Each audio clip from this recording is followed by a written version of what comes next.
হরে কৃষ্ণ সকলকে। তো আজকে আমি ভগবান শ্রীকৃষ্ণের 10টি সুন্দর বাণী শোনাতে চলেছি, যেই বাণীগুলো শুনলে আপনাদের মন ভালো হয়ে যাবে। তো চলুন বেশি কথা না বলিয়ে মূল ভিডিওতে যাওয়া যাক। ভগবান শ্রীকৃষ্ণ বলেন, জীবন না ভবিষ্যতে আছে আর না আছে অতীতে।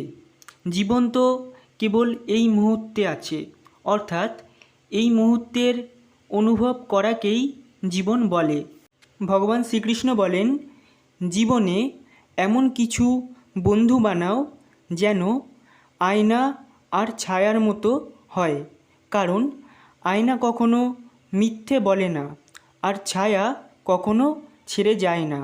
ভগবান শ্রীকৃষ্ণ বলেন, অতীত নিয়ে ভেবো না, কারণ অতীত সব সময় তোমায় কষ্ট দেবে, বরং ভবিষ্যৎ নিয়ে ভাবো, যেটা তোমায় সুখ এনে দিতে পারবে। ভগবান শ্রীকৃষ্ণ বলেন, প্রত্যেকটা মানুষের জীবনে এমন সময় অবশ্যই আসে যখন সে প্রকৃতই অনুভব করতে পারে যে ঈশ্বর ছাড়া এই পৃথিবীতে আপন বলতে আর কেউ নেই। ভগবান শ্রীকৃষ্ণ বলেন, কোনো জিনিসই অতিরিক্ত হওয়া ভালো নয়, কেবল দুটি জিনিস ছাড়া, 1 জ্ঞান আর 2 ভদ্রতা। ভগবান শ্রীকৃষ্ণ বলেন, রাগ মানুষের বুদ্ধি নষ্ট করে, হিংসা মানুষকে অমানুষ করে তোলে, আর মিথ্যুক ব্যক্তিকে সকলে অবিশ্বাস করে। ভগবান শ্রীকৃষ্ণ বলেন, সব অপরাধের থেকে বড় অপরাধ হলো বিশ্বাসঘাতকতা, যার কোনো বিকল্প হয় না।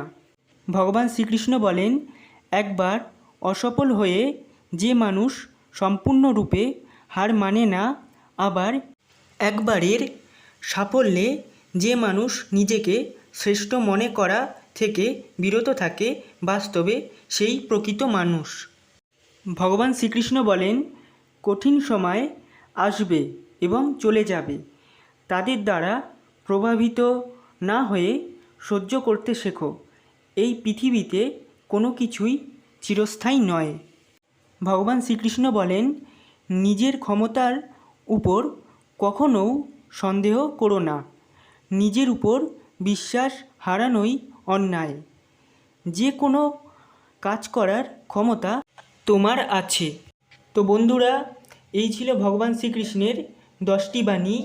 তো এই বাণীগুলো আপনাদের কীরকম লেগেছে সেটা অবশ্যই কমেন্টে জানাবেন, এবং কমেন্টে জয় শ্রীকৃষ্ণ লিখতে ভুলবেন না। তো দেখা হচ্ছে এর পরের ভিডিওতে। ধন্যবাদ।